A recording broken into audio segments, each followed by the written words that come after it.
샘터 모임에 오신 여러분 모두를 주의 이름으로 환영하며 축복합니다. 2월 달은 우리가 매일 아침 사사기와 룻기를 묵상하는데요. 2월 첫 번째 샘터 모임은 사사기서에 대한 담론으로 불행의 악순환을 끊으라 라고 하는 제목으로 함께 나누려고 합니다. 이스라엘 백성들이 약속의 땅 가나안에 들어온 후에 사실 하나님의 나라를 이루는 것이 올바른 순서였을 거예요. 그런데 그들이 가나안 땅에 들어가자마자 죄를 짓습니다. 그리고 모든 게 죄의 역사로 끝이 나고 말아요. 그래서 이 사사기서를 보면 죄의 악순환의 패턴이 무려 7번이나 등장하게 됩니다.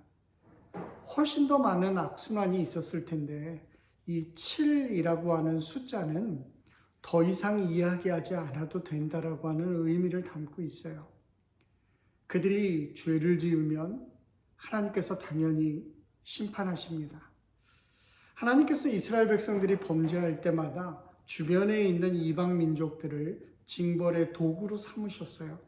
하나님이 징벌하시면 그들은 병들고 빼앗기고 결국은 망해서 어찌할 바를 모르는 상황까지 오게 됩니다. 하나님의 주권을 인정해드리지 않고 내가 하겠다고 하니까 결국 그들의 몸을 치셨던 거예요. 이것이 사사기를 통해서 우리에게 들려주시는 하나님의 말씀입니다.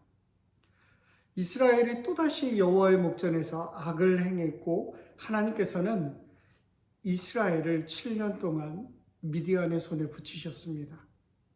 이러한 생활이 반복되는 가운데 이스라엘은 견디지 못하고 또 하나님께 부르짖게 되죠.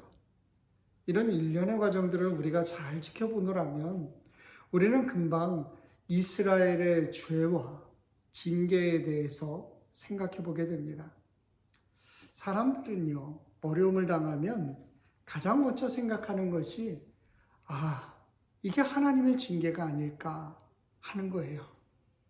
그래서 일단 재빠르게 후속 조치를 취하려고 합니다.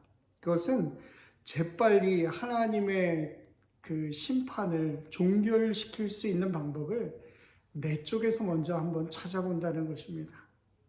그렇게 함으로 하나님의 징계는 이제 충분히 효력을 봤으니까 이제 더 이상 그만하셔도 됩니다. 그러한 인상을 하나님께 심어주기 위한 것이겠죠. 결국 이런 과정들을 우리가 면밀하게 살펴보다 보면 내 죄를 깨달아서 내가 진심으로 회개하는 게 아니라 지금 나에게 일어나고 있는 그 고통들을 벗어나기 위한 조치와 수단으로 회개한다는 것입니다.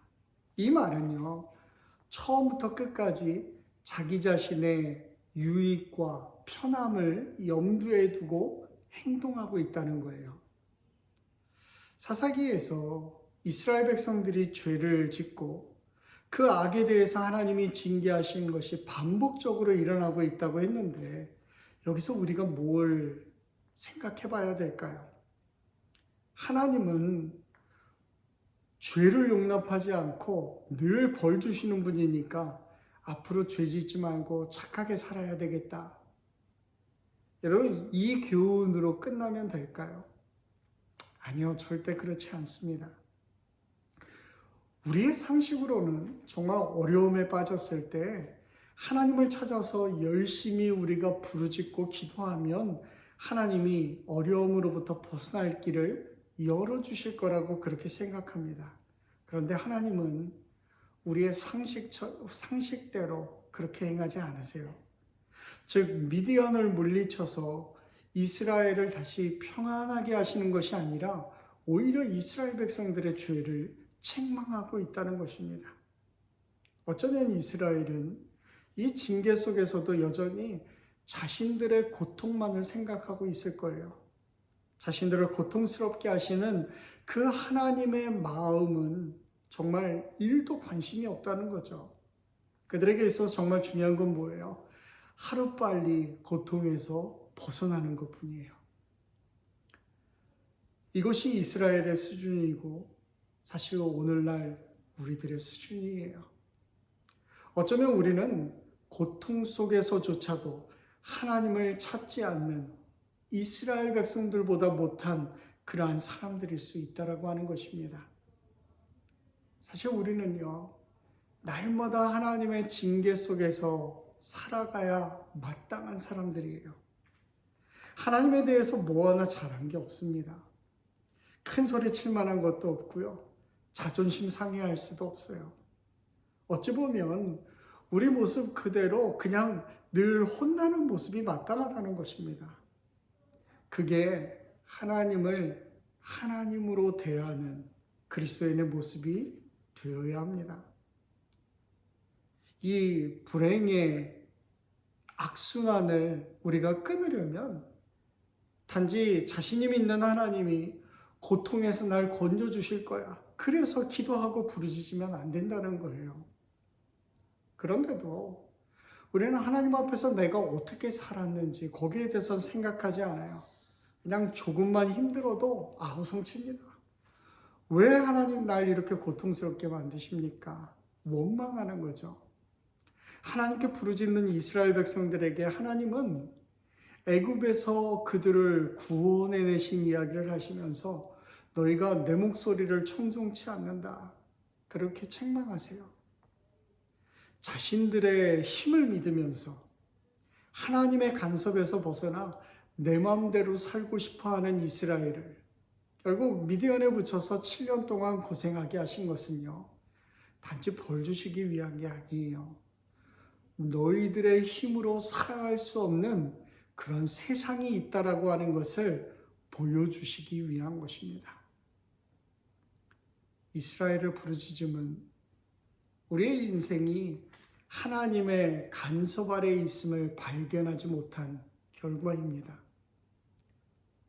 우리가 이 불행의 악순환을 끊으려면 먼저는요, 하나님을 꽉 잡아야 돼요.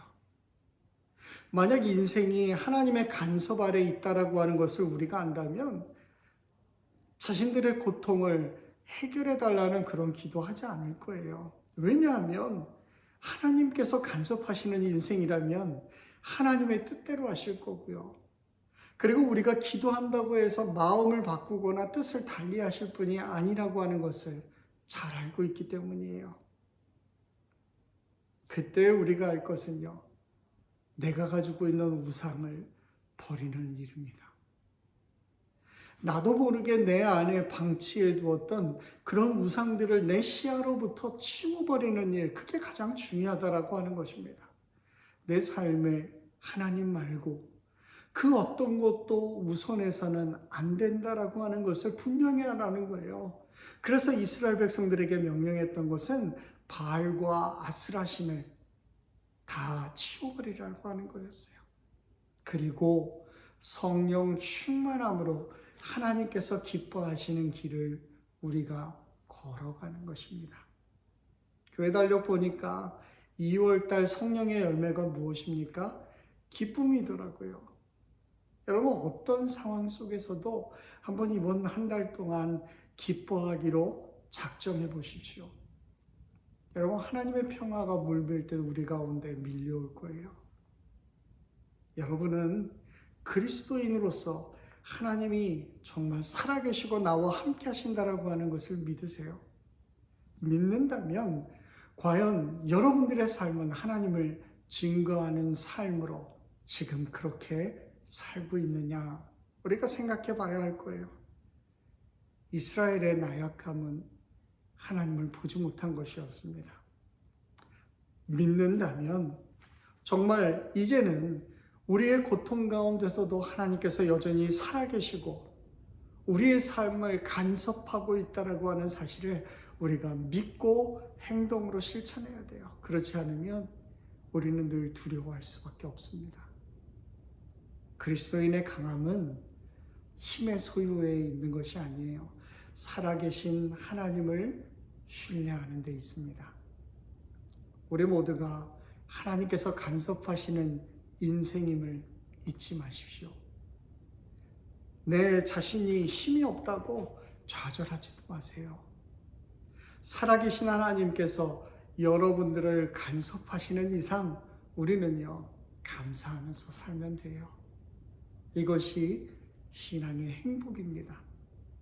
이러한 행복으로 오늘도 주 안에서 행복하시기를 주의 이름으로 간절히 기도합니다. 같이 기도하겠습니다.